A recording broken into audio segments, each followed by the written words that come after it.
அஸ்ஸலாமு அலைக்கும் வரஹ்மத்துல்லாஹி வபரகாத்துஹு. Welcome to Tamil Islamic remedy.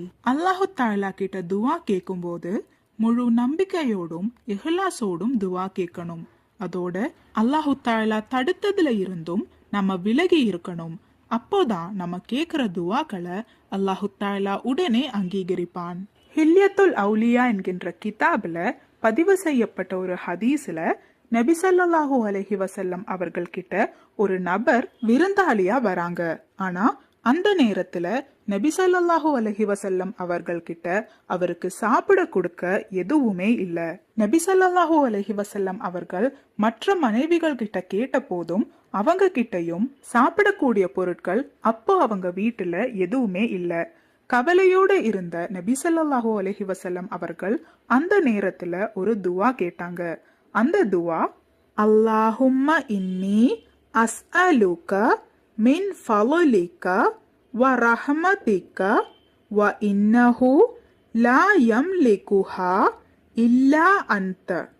அல்லாஹும்ம இன்னி அஸ்அலுக மின் ஃபலலிக வ ரஹ்மதிக வ இன்னஹு லா யம்லிகுஹா இல்லா அன்த.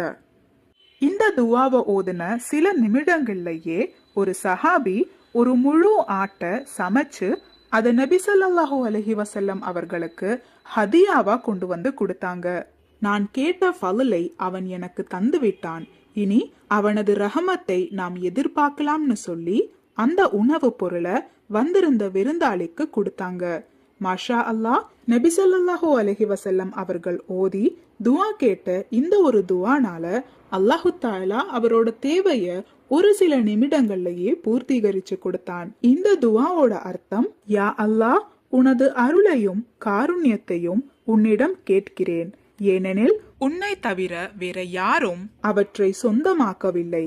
இன்ஷா அல்லாஹ், அடுத்த முறை உங்க வாழ்க்கையில அடுத்தது என்ன செய்யணும்னு தெரியாம ரொம்பவே கவலையோட இருக்கிற நேரத்துல இந்த ஒரு துவாவை ஓதி அல்லாஹு தாலா கிட்ட உங்க தேவை எதுவோ அதை கேளுங்க. இன்ஷா அல்லாஹ், அல்லாஹு தாலா கண்டிப்பா உங்களோட தேவை எதுவோ அதை நிச்சயமா நிறைவேற்றி தருவான். அல்லாஹு தாலா நாம் அனைவரின் ஹலாலான தேவைகள் அனைத்தையும் பூர்த்தீகரித்து தருவானாக. ஆமீன்.